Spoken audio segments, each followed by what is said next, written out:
persilahkan kepada Ibu Dina Kania, National Professional Officer WHO Indonesia, untuk memberikan presentasinya. Silakan Bu Dina. Masih mute Bu, maaf. Terima kasih banyak Ibu Maria. Izin saya share screen. Apakah sudah terlihat?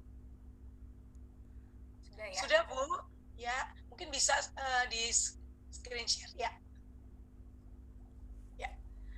Assalamualaikum warahmatullahi wabarakatuh. Selamat siang Bapak dan Ibu.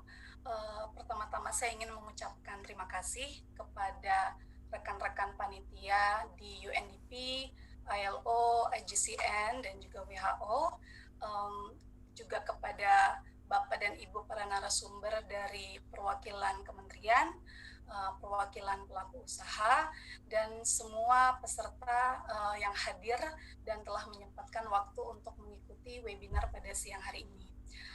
Saya akan menyampaikan mengenai protokol kesehatan WHO terkait pencegahan COVID-19 di sektor makanan dan minuman. Telah hadir bersama saya juga Dr. Setiawan Laksono dan juga Ibu Mama Mio yang nanti mungkin akan bisa terlibat dalam diskusi kita. Bapak dan Ibu, tadi kita telah mendengar dari Bapak Sipri bahwa memang situasi di Indonesia semakin hari semakin meningkat terkait kasus positif COVID-19. Nah, pada berdasarkan data terakhir itu ada 130.000. Sementara seminggu yang lalu ketika kita melakukan webinar persis yang volume yang pertama itu ada sekitar 116.000. Jadi memang semakin hari terus meningkat. Nah, kemudian Bapak dan Ibu, pemerintah juga telah memberlakukan relaksasi PSBB. Jadi roda ekonomi sudah mulai berjalan, aktivitas sudah mulai kembali normal ya, perkantoran sudah mulai dibuka, kemudian sekolah-sekolah, bahkan tempat-tempat umum seperti restoran dan pasar.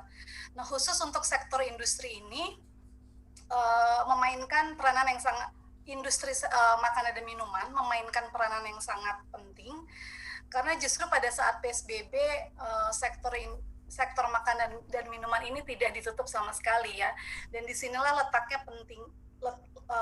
kepentingan kita untuk menerapkan protokol kesehatan secara efektif agar kita dapat meminimalisir resiko tertular oleh COVID-19.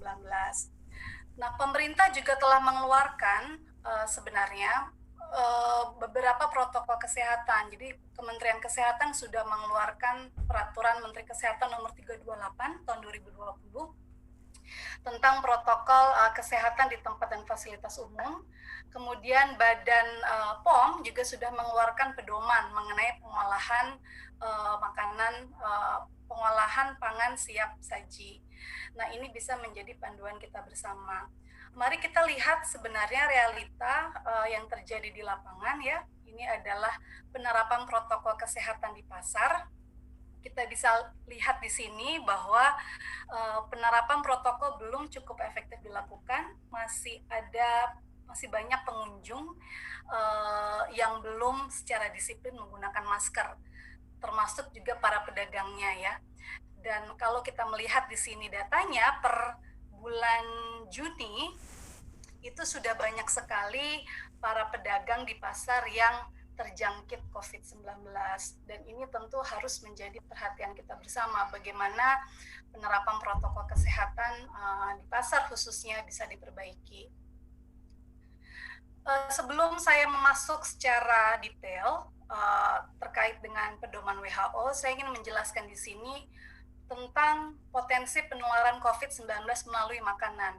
Jadi sebenarnya sangat kecil kemungkinannya tertular COVID-19 dari makanan atau kemasan makanan. Jadi bukti-bukti yang ada saat ini menunjukkan bahwa COVID itu sebenarnya menyebar dari orang ke orang melalui kontak erat ataupun droplet. Jadi bukan dari pangan ataupun kemasan pangan. Namun demikian, para pelaku usaha dan kita semua harus tetap menjaga kebersihan dan keamanan pangan, karena ini penting sekali untuk mengurangi resiko dari pangan atau kemasan pangan terkontaminasi virus dari pekerja yang menyiapkan makanan tersebut. WHO telah mengeluarkan pedoman. Pertama adalah pedoman yang berlaku untuk semua sektor di tempat kerja dan khususnya terhadap sektor bisnis makanan. Jadi ini bisa nanti Bapak dan Ibu bisa lihat ya, bisa unduh dokumennya di link yang tertera.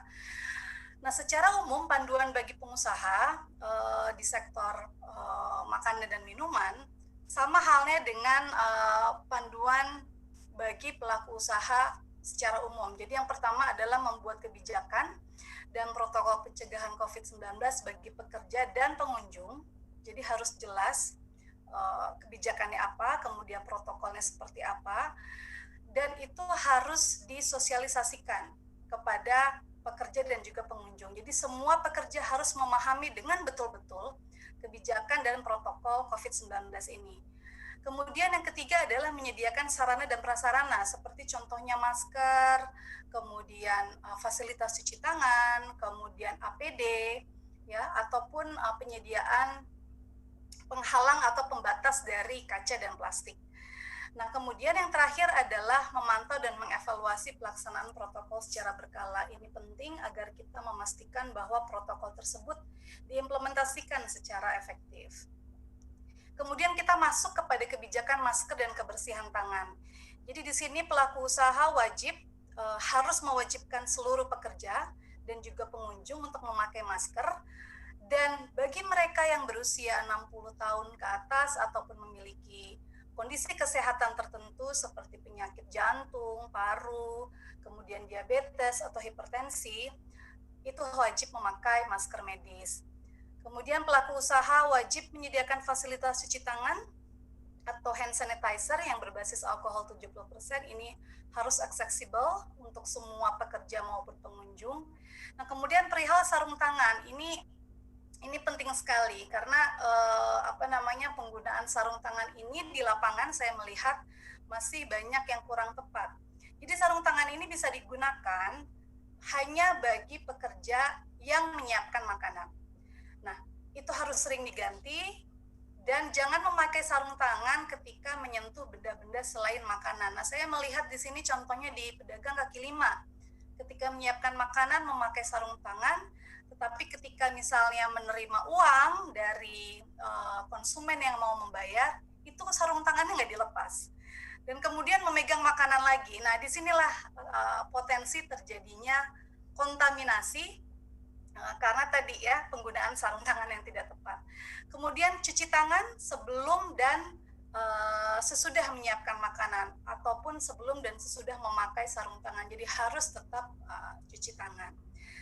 Nah, komponen yang kedua adalah kebijakan mengenai jaga jarak fisik. Ini berlaku baik bagi pengunjung maupun bagi pekerja. Nah, ini saya melihat di lapangan sudah cukup baik terimplementasikan. Jadi ada pembatasan pengunjung, contohnya di supermarket ataupun di mall, itu saya melihat sekali. Kemudian menerapkan sistem antrian di pintu masuk dan kasir dengan jarak minimal 1 meter, ini juga sudah baik penerapannya. Cuma tadi, untuk pembatasan pengunjung di pasar ini agak sulit untuk implementasinya. Saya melihat pasar, karena saya masih ke pasar ini tiap minggu, Bapak dan Ibu. Jadi di hari-hari tertentu itu masih padat pasar, masih overcrowded, dan lagi-lagi banyak pengunjung dan pedagang yang belum disiplin menggunakan masker. Kemudian penataan ulang kursi dan meja makan, ini saya ingin tunjukkan di sini. Jadi jarak antara belakang kursi yang satu dengan yang lain itu wajib lebih dari 1 meter. Sementara jarak antara kursi yang saling berhadapan itu 1 meter, seperti itu.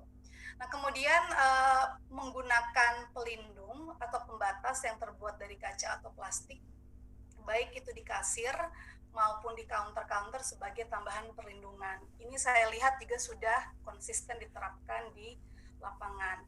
Kemudian jaga jarak fisik bagi pegawai, harus diatur ulang workstation-nya, seperti contohnya di sini ya. Jadi jarak antara pekerja itu 1 meter, dan dia tidak berhadapan satu sama lain. Jadi ini kayak cross, silang begini. Ini adalah foto yang diambil dari FAO. Jadi harus diatur sedemikian rupa sehingga para pekerja tidak saling berhadapan. Kemudian melakukan pembatasan jumlah pekerja di area pengolahan makanan siap saji, membagi pekerja ke dalam beberapa tim untuk mengurangi interaksi antar tim, dan juga bagi pekerja di bagian pengolahan makanan gunakan APD. Nah, ini sesuai dengan ketentuan keamanan pangan yang berlaku. APD-nya apa? Bukan APD kayak di rumah sakit ya Bapak dan Ibu, jangan salah kaprah. APD-nya adalah topi atau penutup rambut, celemek, kemudian sepatu anti-slip, dan sarung tangan. Tetapi ingat, penggunaan sarung tangan harus sesuai dengan ketentuan yang telah disebutkan tadi. Nah, kemudian bagi pekerja yang menggunakan APD, sebenarnya bisa dimungkinkan untuk mengurangi jarak antar pekerja. Jadi, syarat untuk physical distancing 1 meter bagi yang menggunakan APD itu bisa dikompromis. Kemudian ini komponen terakhir adalah pembersihan dan disinfeksi. Ini wajib dilakukan secara rutin.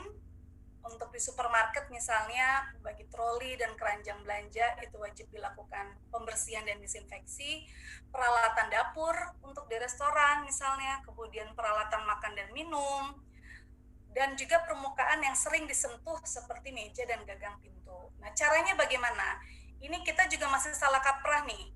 Langkahnya ada 2. Yang pertama adalah pembersihan, yaitu menggunakan air dan sabun. Jadi semua kotoran atau serpihan harus dibersihkan terlebih dahulu. Baru setelah itu dilakukan disinfeksi dengan cara menggunakan kain lap yang telah terlebih dahulu direndam di cairan disinfektan. Perlu saya sampaikan di sini bahwa metode disinfeksi baik yang dilakukan kepada individu atau kepada lingkungan melalui metode spraying atau fogging itu sangat tidak direkomendasikan oleh WHO. Kalau individu yang terpapar disinfektan ini dapat berdampak kepada kesehatan mereka. Jadi ini tidak direkomendasikan. Dan kalau misalnya spraying ini dilakukan terhadap misalnya jalan raya atau ruangan, ini juga tidak akan efektif karena yang efektif adalah tadi dilap melalui kain lap dan sebelumnya harus dibersihkan dengan air dan sabun. Kalau tidak dibersihkan dengan air dan sabun, mau kita semprot seapapun juga itu tidak akan tepat sasaran karena akan tertutup dengan kotoran dan serpihan tadi. Nah, kemudian di layanan makanan siap saji, pada layanan prasmanan, pengambilan makanan dilayani oleh petugas. Jadi ini untuk menghindari sendok dipegang oleh banyak orang. Saya melihat ini sudah terakomodir dalam pedoman yang dikeluarkan oleh APJI. Terima kasih untuk APJI. Dan juga di pedoman Kemenkes juga sudah terakomodir semuanya. Dan penerapannya saya lihat juga sudah cukup baik ya, di mana pengambilan prasmanan memang dilakukan oleh petugas. Jadi ini sudah cukup baik. Kemudian ini adalah layanan pesan antar. Pada masa PSBB ini dan juga sekarang kita sering memesan makanan melalui delivery atau GoFood atau GrabFood ya Bapak dan Ibu. Nah ini perlu kita perhatikan. Pertama, kurir harus wajib memakai masker, kemudian kurir harus membawa hand sanitizer, cairan disinfektan, dan juga tisu atau lap. Ya. Kemudian selalu menjaga kebersihan tangan. Jadi sebelum kurir tersebut menyerahkan pesanan kepada konsumen, wajib untuk menggunakan hand sanitizer. Dan menjaga jarak ketika memberikan pesanan kepada konsumen. Nah setelah itu lakukan pembersihan dan disinfektan. Dan kemudian pada saat pengiriman, makanan harus disimpan dengan baik dan tidak digabungkan dengan benda-benda lain supaya tidak terkontaminasi. Nah ini adalah poin-poin penting untuk layanan pesan antar. Bapak dan Ibu, ini adalah infografis yang dibuat bersama oleh WHO, UNDP, ILO, dan IGCN. Jadi tadi yang telah saya sampaikan itu terangkum di sini. Ini adalah panduan untuk pekerja dan juga panduan bagi pengusaha. Jadi ini bisa dilihat di website dan sosial media, baik itu WHO, UNDP, dan ILO maupun IGCN. Demikian mungkin Bapak dan Ibu yang bisa saya sampaikan. Ibu Maria, Iya. saya serahkan kembali forumnya kepada Ibu. Terima kasih. Baik, Bu Dina. Wah, menarik sekali ya. Ternyata banyak sekali peraturan-peraturan yang harus diketahui